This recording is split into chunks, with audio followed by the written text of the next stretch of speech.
राष्ट्रीय परशुराम युवा वाहिनी कई धार्मिक कार्यों में अपनी संलिप्तता दर्ज कराता है, यानी संलिप्त रहता है। आज रामनवमी है, तो रामनवमी में पलामू के डाल्टनगंज शहर थाना के सामने पूरी रात के लिए टी स्टॉल और बिस्किट वितरण, यानी चाय का वितरण और बिस्किट की वितरण कर रहा है। तो जो शाम 7 बजे से ये कार्यक्रम चालू है, अब रात को 12 बजकर कुछ मिनट हो चुके हैं और ये जो कारवां है वो चलता जा रहा है। लोग आ रहे हैं, चाय की चुस्की ले रहे हैं और जा रहे हैं। हमारे साथ परशुराम युवा वाहिनी के प्रदेश अध्यक्ष देवेंद्र तिवारी जी हैं। हम इनसे बात करना चाहेंगे कि धार्मिक कार्यों में हर जगह हर समय सम्मिलित रहना कितना सुखदायक होता है। भैया, कितना सुखदायक? देखिए, राष्ट्रीय परशुराम युवा वाहिनी सनातन धर्म को लेकर चल रही है और हमारा संगठन का प्रयास होता है कि जहाँ भी कोई भी धार्मिक आयोजन हो या धार्मिक त्यौहार हो, उसमें हमारी और हमारे पूरे टीम की भागीदारी सुनिश्चित हो। और इसी के तहत रामनवमी आज लगातार 4-5 वर्षों से हम लोग रामनवमी के दिन यहाँ पे शाम को अल्पाहार और ये चाय, बिस्किट, पानी, मेडिकल कैंप लगाते आ रहे हैं, जिससे राम भक्तों को कुछ सेवा करने का मौका हम लोग को भी मिले और हमारी टीम लगातार यह काम करते आ रही है। शाम को 7 बजे से लगातार चल रहा है।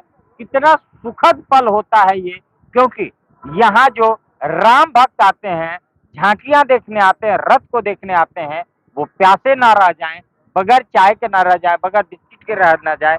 इसके लिए क्या कहना चाहें? देखिए दिवाकर जी, सुख तो हमें अपने कर्मों पर मिलता ही है, लेकिन धार्मिक कार्यों में जो अपने हाथ से पानी पिलाने, चाय पिलाने, बिस्कुट खिलाने में जो मन तृप्त होता है, शायद वो धन दौलत कमाने से भी उतना तृप्त नहीं होता है आत्मा। तो जैसा कि देख रहे हैं, दान करने में या किसी को धार्मिक कार्यों में जो उन्माद होता है, जो अनुष्ठान होता है, उसमें किसी को भोजन खिलाना, भंडारा करना, आज आप देख रहे हैं कि पूरा पलामू भक्तिमय हो रखा है और भक्तों को कोई कष्ट ना हो जाए, लोग उनके आवभाव में लगे हुए हैं।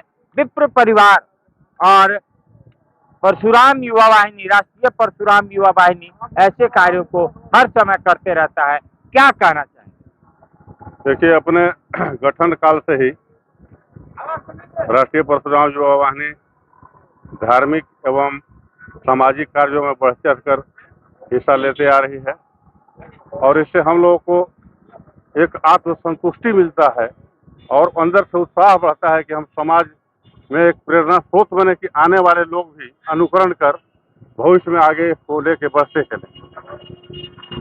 तो जैसा कि देख रहे हैं, सोच और सोच पे सब कुछ डिपेंड करता है और पलामू, जैसा कि कहा जाता है, हिंदू मुसलमान मिलकर कार्यों को करते हैं। गंगा जमुनी की तहजीब है, तो ये सत्य है, क्योंकि रामनवमी में यहाँ मुसलमान हमारी सेवा करते हैं और मुहर्रम में हिंदू मुसलमान की सेवा करते हैं। तो ये गंगा जमुनी तहजीब पलामू में बरकरार, सेवारत सेवारत।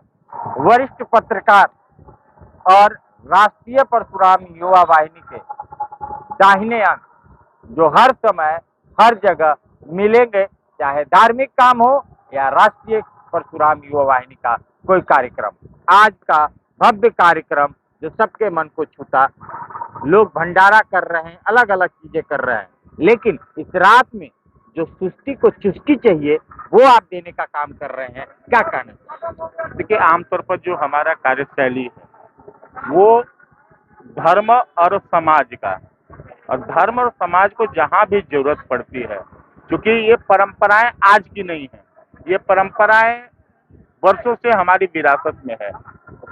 यहाँ पर कई सेवादार संगठन हैं जो इस क्षेत्र में काम करते हैं, लगातार प्रयास करते हैं कि राम भक्तों को वो सुविधाएं उपलब्ध हों। पानी की व्यवस्थाएं हैं, भोजन की व्यवस्थाएं हैं, प्रसाद की व्यवस्थाएं की जाती हैं जगह जगह। लेकिन रात्रिकालीन में लोग थक जाते हैं, कई गांव देहात से भी कई युवाओं की झुंड आती है, महिलाओं की झुंड आती है, तो वो कहीं न कहीं प्यासे दिखाई पड़ते हैं। ऐसे में उनके लिए पानी तो आवश्यक है, लेकिन पानी के साथ थोड़ी बिस्किट मिल जाए, थोड़ी चाय मिल जाए, तो उससे थोड़ा एनर्जी आता है, ताकि उनका जो उत्साह है वो बना रहे। और इसी उत्साह को, उमंग को और रामनवमी जैसे महापर्व के उल्लास को बनाए रखने के लिए राष्ट्रीय परशुराम युवा वाहिनी रात्रिकालीन सेवा देती है हर साल, और ये निरंतर चलते रहेगा। हमारा बस एक ही उद्देश्य है कि कोई भी पर्व त्योहार फीका न पड़े, उसमें हमेशा से आप कहें ना कि चुटकी का एनर्जी वो मिलता रहे, ताकि राम भक्त इसी तरह से सनातन धर्म की ध्वजा बुलंद करते रहें, जिंदाबाद करते रहें। यहाँ जो पलामू की रामनवमी है वो विश्व स्तर पे मानी जाती है, देश स्तर पे मानी जाती है। इस बार क्या फर्क है पूर्व की रामनवमी और इस रामनवमी में? देखिए, एक बात तो स्पष्ट मैं बता दूं, जुगल किशोर का अध्यक्ष बनना ये अपने आप में उत्साहित करता है। 12वीं बार अध्यक्ष यूं ही नहीं बने। उनकी सबसे बड़ी व्यवस्था होती है कि जो शहर का साज सज्जा होता है, जो सजावट होता है, उसके अलावा जो संघ होते हैं, जो गोल निकालते हैं, उन सबको स्वतंत्रता होती है, और घटने पर उनकी व्यवस्था, ये हर एक चीज जनरल स्तर पर जुगल किशोर जी के नेतृत्व में पूरी टीम उनकी काम करती है। तो ये पहला है कि उनके आने से, जो बीच में गैप हुआ था, उनके आने से एक उत्साह है, वो फुलफिल कर भी रहे हैं। दूसरा है कि स्थानीय स्तर पर स्थानीय जो प्रशासन है, उनकी भी व्यवस्था इस बार बहुत चाक चौबंद है। तीसरा अगर हम माने तो आमतौर पर जो रामनवमी का जो यहाँ पुराना इतिहास है, उसमें सबसे बड़ी खूबसूरती है कि जो आमतौर पर दो संप्रदायों में टकराव देखने को मिलता है, वो टकराव यहाँ आपको देखने को नहीं मिलता है। इस बार हम देख रहे थे कि बहुत बड़ा फील्ड लेकर के मिलन समारोह का और मुहर्रम इंतजामिया कमेटी के लोग जा रहे थे, बड़े उत्साहित थे। तो ये जो खूबसूरती है, ये जो संगम है, ये संगम दिखाई पड़ता है, और उसी का देन है। और सबसे खास बात है कि अब सनातन धर्म और धर्म के जो पर्व त्योहार हैं, उनको मनाने के प्रति लोगों का खासा उत्साह बढ़ा है, और काफी संख्या में लोग घर से बाहर निकल रहे हैं। और यही कारण है कि अब लग रहा है कि बहुत भव्यता है। कारण है कि लोग इंटरेस्ट ले रहे हैं, लोग इस मामले में समर्पण दिखा रहे हैं। जैसे हमारी टीम तकरीबन सैकड़ों की संख्या में अब तक युवा यहाँ पर, कोई चाय का स्टॉल संभाल रहा है, कोई पानी का स्टॉल संभाल रहा है, कोई बिस्किट का स्टॉल संभाल रहा है, कोई लोगों को मेडिकल कैंप दे रहा है। यहाँ पर हमारे पास स्वास्थ्य व्यवस्था भी उपलब्ध है। तो ये सारी व्यवस्थाओं को देखते हुए तो ये उत्साह को और बढ़ाता है, और यही कारण है कि ऐसे कार्यक्रमों की भव्यता बढ़ रही है। तो जैसा कि कहा एपी लकी जी ने, तो हमारी संस्कृति, हमारा सभ्यता, हमारा संस्कार थोड़े बच्चों में डालने की जरूरत है, और डल रही है। और ये चीजों का जब मिश्रण होगा तो हम अपने जो धर्म है, जो हमारा सनातन है, उसके तरफ झुकाव होगा, और झुकाव होगा तो ये जो संगम देखने को मिल रहा है रामनवमी के अंदर, और जो उत्साह देखने को मिल रहा है, वो दिखेगा। क्योंकि सनातन अजर है, अमर है, और ये हमें जीना सिखाता है। रोजाना